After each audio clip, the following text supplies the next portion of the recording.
So today I'm covering choosing your qualifying strategy. And this is for anyone who is in any kind of business, actually. And so we're going to go over a couple of ways that I set up um, my qualifying questions, how I choose properties for my clients, and I'll also take you guys through a reverse method so that you can understand how to do it either way. Feel free to ask questions as I go. This whole presentation should take us no more than about 10 to 15 minutes. So if you guys want to hold questions to the end, that's fine, or you can ask them, but just raise your hand and jump in if I don't see your hand, or we can do this later. So again, we'll jump right ahead and get into it. So identifying your client is key, and first should be always the first thing that you are doing. Keep in mind that some of you guys will have clients in different avatars, as you guys will always continue to hear me say. So some examples of that are up on your screen.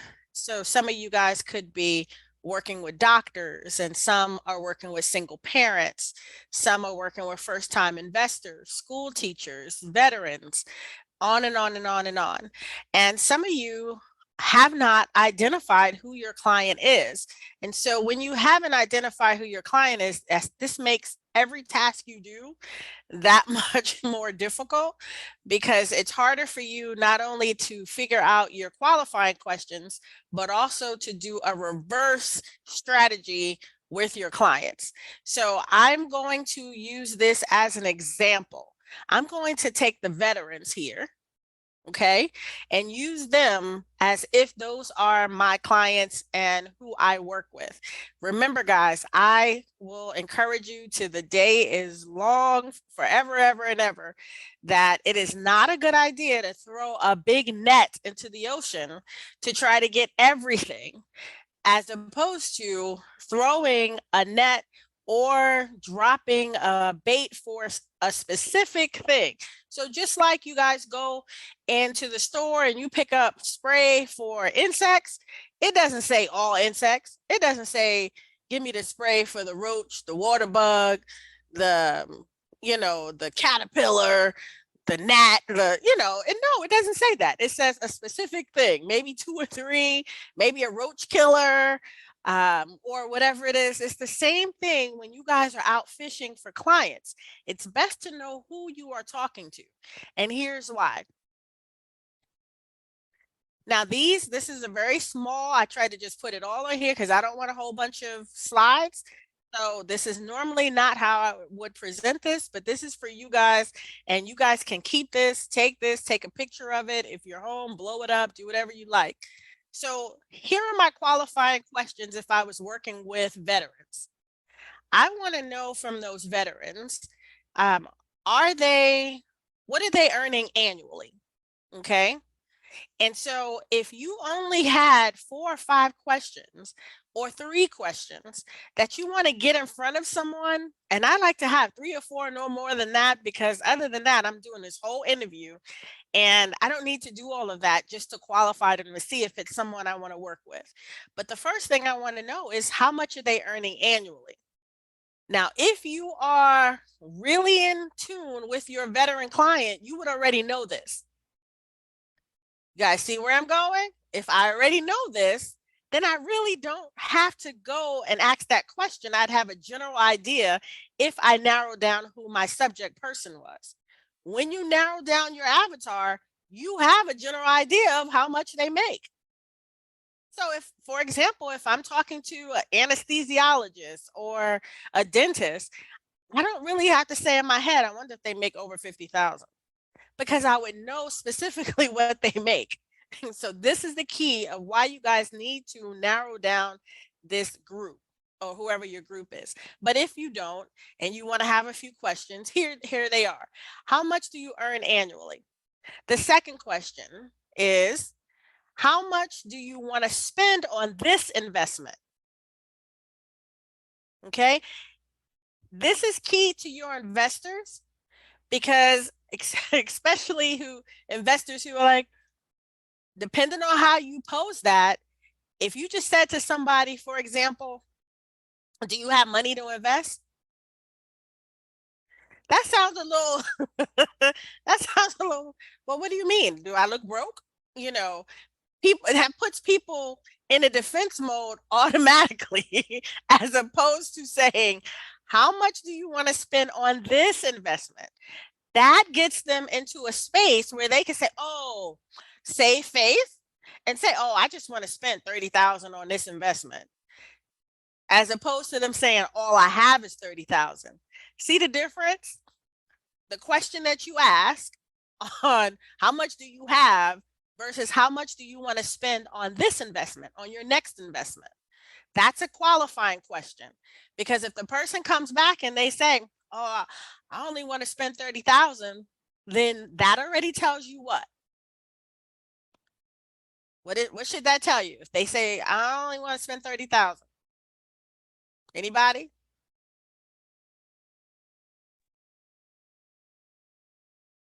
Come on, Daniel. I see you I see you. Come on, what you Yes. got? Well, they probably need to partner with somebody if they only have 30,000 to spend. Correct. Then it's probably just, hey, but I already know in my brain, this person is not going to go it alone. They're going to need a partner. So that will then move me into some other qualifying questions like, do you already have people that you want to invest with? Or are you looking what I need to help you find someone? So just knowing that number may take you into a couple of more questions, or you can keep going into the ones you have. So I hope that you guys have written down that if the person has responded with less than what you are selling, then that at least you know the next question that you want to ask them, which is, have you ever been in a partnership? Do you want to invest with other partners? Because at $30,000, if the answer is no, then we can quickly move this person off to the side until we have something that suits a $30,000 investor, because most investment properties are not going to allow them to come to the table with 30,000 and them own the whole property, unless they're saying something like they want to return on their investment or something like that. So the third question in there, guys, I would normally ask, do you have other investments? That's a huge qualifying question, because now I know if I am dealing with a new investor or someone who is a little more seasoned, or what type of investments they have. And if they say yes, then that starts a conversation of what kind of investments, how are those investments doing? Are they thinking about selling those investments and doing something else? That again gives you time and them questions to ask, and then you to come up with a few more. Number 4 is, will you be needing financing? Okay. If so, can you send me your most recent tax return, pay stub, bank statement? Now, here's the key. Most people, brand new people, they'll say, oh, I don't know if I can send this or not. I normally tell them, in order to qualify for any kind of investment, the owner or the developer is going to want to see some kind of proof of funds. So before I start going down a route of send me an earnest or send me deposit money, I want to know, do they have cash? Will they need some kind of financing? Because if they're going to need some kind of financing, the developer, the next person, is going to ask for proof of payment, bank statements, or something. So you might as well ask them for this information now as opposed to later. Because if you wait too long to only find out they don't have any funds or any cash available, then you've wasted a lot of time asking and answering and showing them pictures and properties and all kinds of other stuff. And they don't even have, a pay stub or a tax return or anything. And so that's also my way of finding out. I'm checking also at that point who they are. So I'm looking at a bank statement or a pay stub, because notice here, I have not asked them if they had a passport, because a passport is not necessary to start their process or for them to purchase their property. But I do need to know from a lot of people, if I'm finding them on Facebook or all these places, they are who they say they are. And the only way I can find that out is to ask for some kind of ID or some kind of pay stub, bank statement that I can check across, something else. Because again, people on Facebook, that's not their real name. That's not their real email address or whatever it is. So you want to start getting some kind of anything from them. Okay.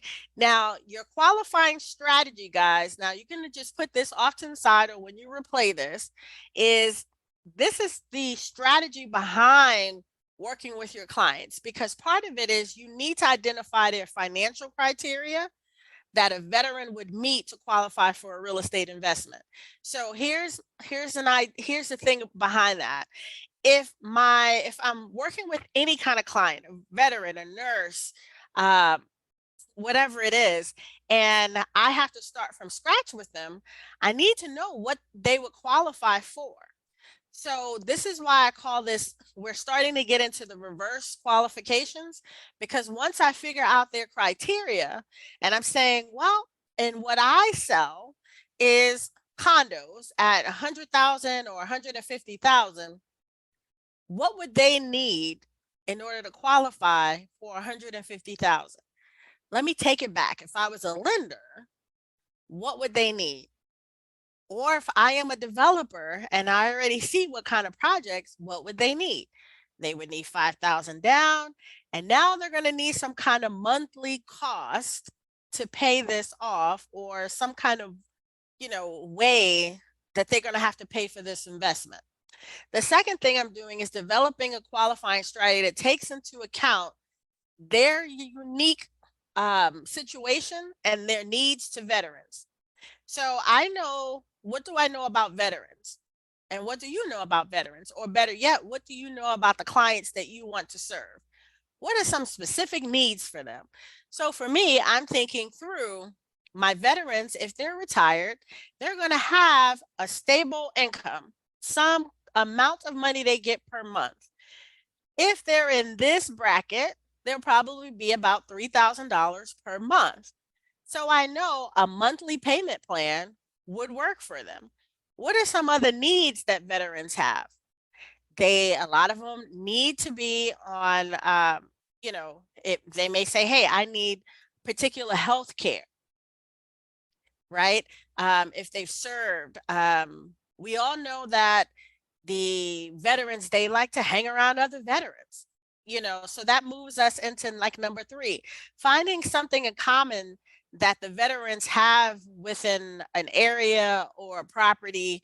And so not just veterans, this is any group. I'm using veterans here as an example.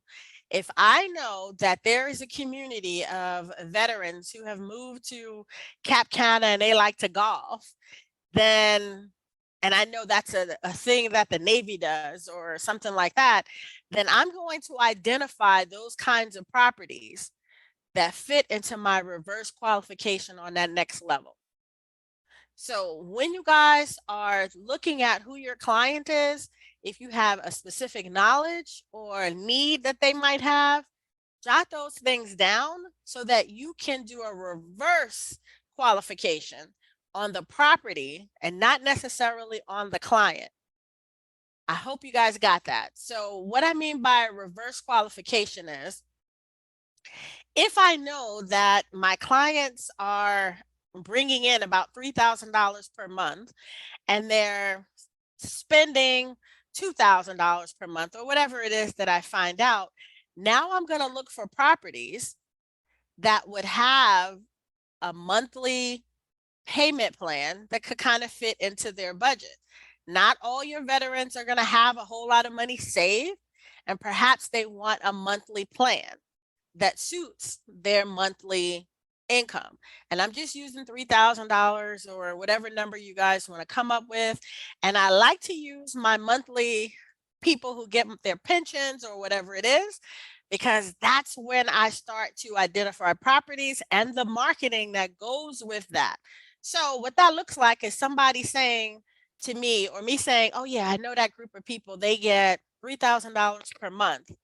My marketing is then going to speak to them about, we could double your pension on just an investment property that is located next to the beach. Which brings me to number 2. That particular veterans group may want to relax in their investment and also make money from it. Like they need a place to go outside of the states, that they want to hang out because they are retired, right? But not necessarily want to live there. So number 2 says, hey, I figured out they need beach properties that they can visit and bring a strong return.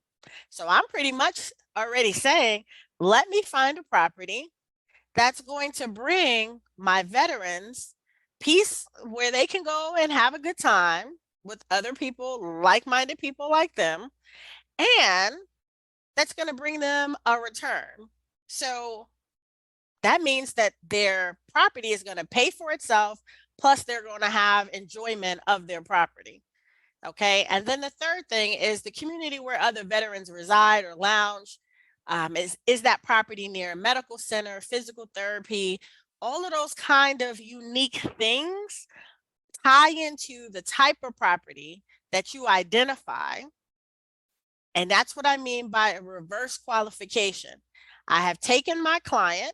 I can do it 2 ways now. You guys can start at the top and get all those questions answered and then go find people property, or you can hone in to your client, figure out what's the best property for that niche client, and then market those types of properties to that client. So you'll see, if you are watching anything that I'm doing, you'll see me do 2 different ways.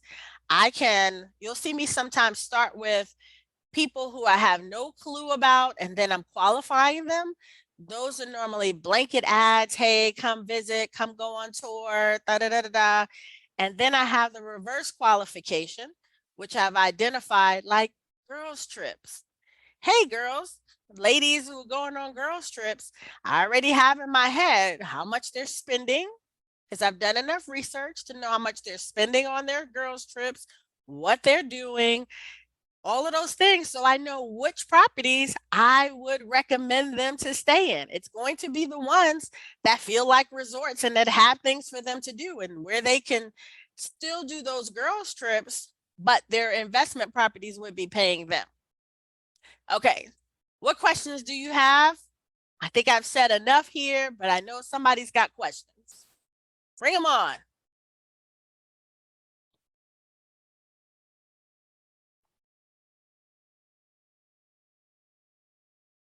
Was that easy enough? And hopefully you guys are taking notes for your own clients and your own avatars. When you take them for your own avatars, these things just look a little different. But from just what we did, everybody here should have at least 6 qualifying questions that they can ask someone else who is coming in to ask about their investments. Who doesn't have 6 questions, qualifying questions?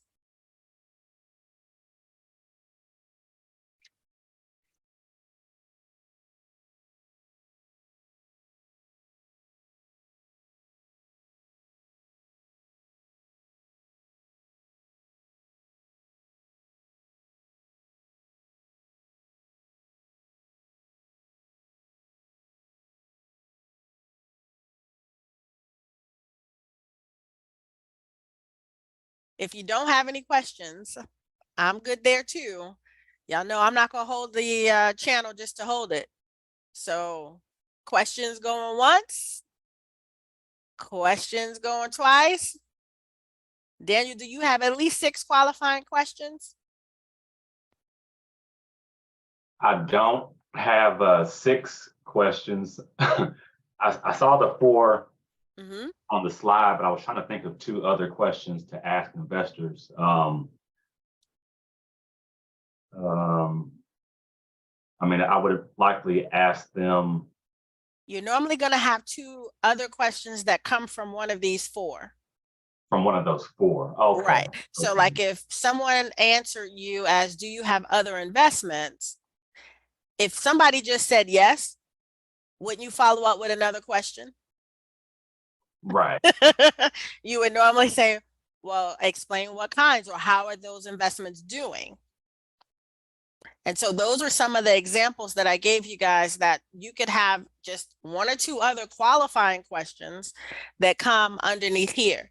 But for the most part, those four questions are going to be really key to what you need to look for this person or what you need to bring back. Remember from all of the investor trainings that I've always set up for you guys, that if you ever get stuck on what kind of questions to ask, where do you go? How much money can they put in? How much money do they have? How much in? How much out? And when? Okay, those three questions. If you get into, you don't have your notes, you don't have your qualifying questions, you didn't set up a Google form, and you happen to be on a plane talking to someone and you just lose all train of thought, and you know this person is asking, well, what do you do? Well, I help people sell real estate or buy real estate, international real estate. And then they say, oh, okay, that sounds great. Tell me more. You get stuck, you can't get to your book to ask your questions, they're not in your head. How much in, how much out, and when? How much in is how much do you have to invest? What are you thinking about investing in? What will your next one be? How much? How much out is, you're saying this in your head, how much out? How much out? When would, what kind of return are you looking for? So if the person said, oh yeah, I have 100,000 I can put in, well, how much do you want to get back? What's your return on that?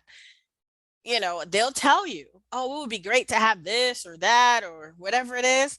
And then your last question is, and when would you want those returns? Because if it's something like, I have 20,000, I want to make 100,000 by tomorrow, you can go ahead and close your eyes and enjoy your first class seat, because they talking crazy. Like, I'll take your information, see you later, bye. Or let me get your information. You don't have to go much further there. If that's what kind of starts that conversation. Those three questions all the time. That's how you can work a room. You can talk to 30 people in 10 minutes having those three questions. But I'm giving you now, guys, an opportunity to take your qualifying questions, write them down, start studying them, or put them in your Google Sheets, your Google Forms. So when people are asking you about a property, you can have them fill out your qualifying questionnaire and get those questions answered, because that will help you narrow down where you put these people. Because you can't worry about not posting because 100 people are going to inbox you. You have to post and don't worry about the 100 people. They'll have a place if you have qualifying questions, and you'll know where to put them. At this point, should we be asking them where they want to invest, or should we bring them the options of kind of sometimes, well, it depends on the client, because sometimes it's not about the where, it's about the return. So remember in class where we covered the types of investors from 0 to 6 and those capitalists and the other ones, some people don't care where they're investing as long as their money is bringing them a return. Some people do care. That's why it's like my girls trips group, they're going to care where they go. They're going to care where their investments are. Some people are going to care because they want the tropical weather. Some people are going to care because they want this or that. So you could lead in with, these are the markets I serve, or you can lead in with, again, knowing the type of investor. If you knew your avatar up front, you would know what kind of investor would care or not care. So would your typical investor care or not care? Where would they fall? You know your avatar, you know this answer. And that's why I'm going to push you guys to answer your avatar. Now, of course, your avatar is one thing, and then random people is something else.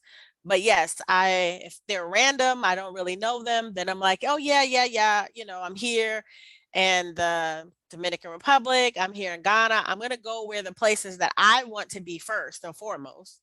I would never lead with the places I don't want to be, because then that doesn't feel like fun anymore. It feels like work. I'm gonna go where I'm most familiar first, because you have a certain passion about that particular area. So that's where I go first. Most people will go where other people feel passionate about. So, like, I hear people all the time now, oh, I want to go to the DR and see what's going on. Didn't have a thought about the DR until they heard me talking about the DR, and now they want to go see what's going on. So go, no problem.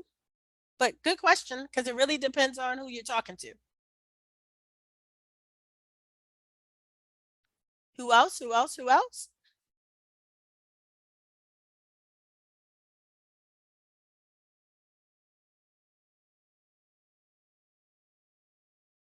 Am I missing anyone? I don't think I'm missing anyone else here in the chat.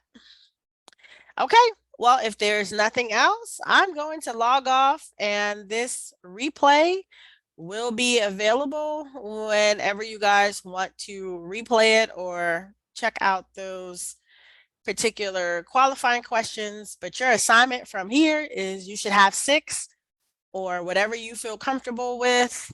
I like to keep mine at 3 so I can pretty much know if I need to get this person on the phone and keep moving with them or kind of put them off to the side.